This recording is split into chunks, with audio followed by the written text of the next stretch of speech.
short space of time. So what a matchup this will be, the Chinese women's four against the British under-23 women's four. Very exciting race. Of course, you want to get away straight. The Leander crew on the right-hand side, the British four, just swerved a little bit off the start, but I think they recovered pretty well, actually. I think that's just slightly uneven. Pressure's probably a little bit tense, but a bit nervous, but both crews away cleanly. It looks like Matthew Pinson from the back. It's hard to identify the umpire. He's got his flag pointing downwards and he's now relaxing, and I think they're through the sort of danger zone of the first 100, 200 metres of the start. Yeah, there is a little bit of flow around that island, which tends to have an impact on the crew in the buck station, but not a major. The girls have managed to get themselves straight and aligned again, but it looks like maybe that steering cost them just a little bit of speed in the early stage because the Chinese have moved out to almost a length clear.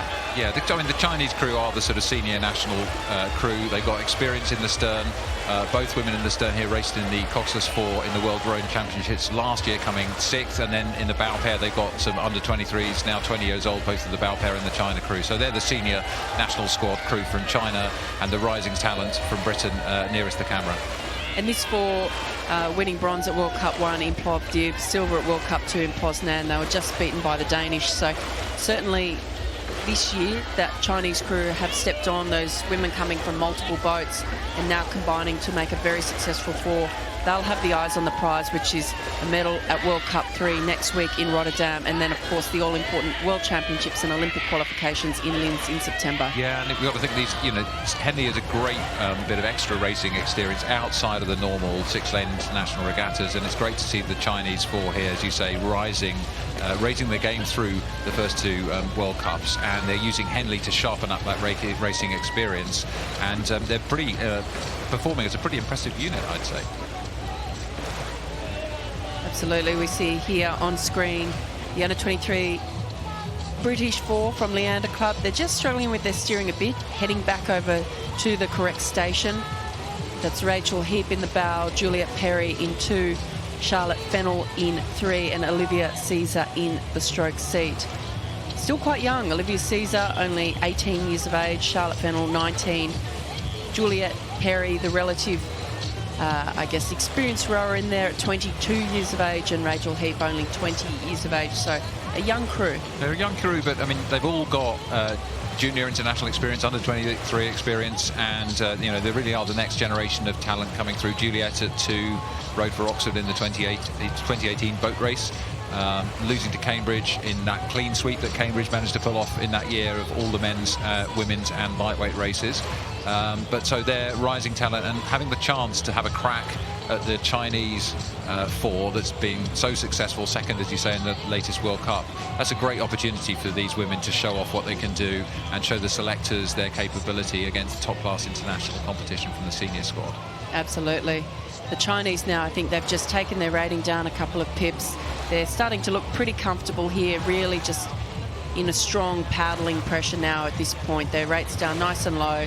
They're not going to do more than they have to this evening because they know that they have their final tomorrow. Yeah, and we were looking at their technique yesterday, weren't we? And saying they've got quite a sort of distinctive style here. And Sarah, you were saying, yeah, they look like they row a bit like the Romanians do. And just asking some of the people who work with them, why might that be? In many cases, they've taken training manuals and staff from Eastern European programs to try to build something from scratch. No club scene, no school rowing scene, so they've actually tried to manufacture a national team by begging and borrowing from the best of the rest.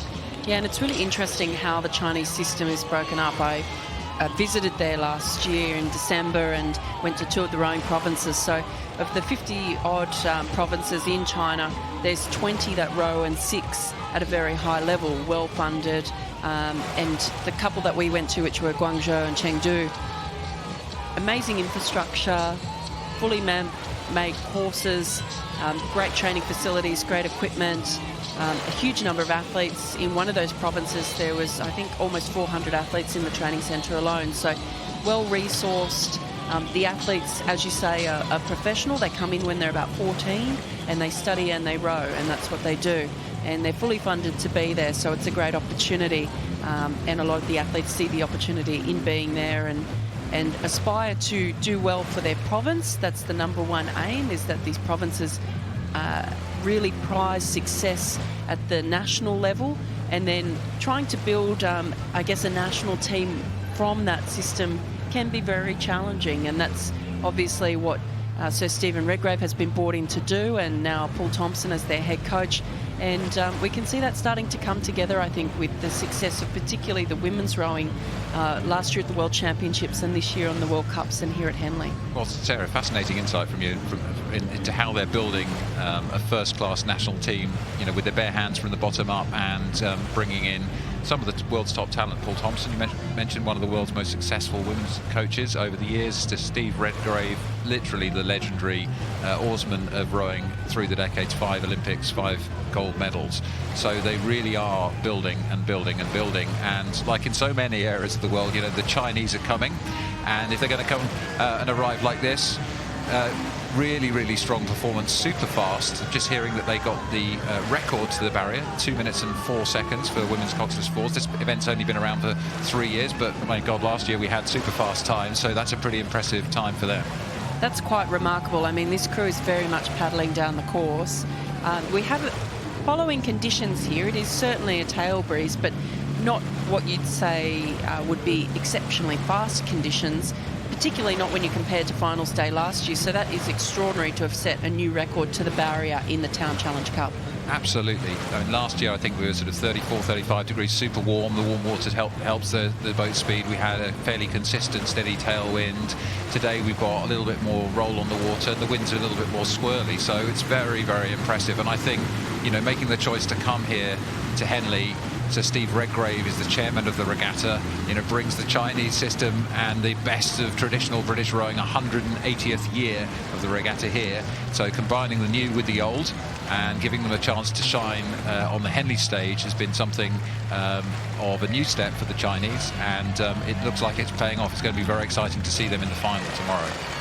Yes, absolutely. As they come down towards the line now, it is the Chinese national rowing team in the Town Challenge Cup.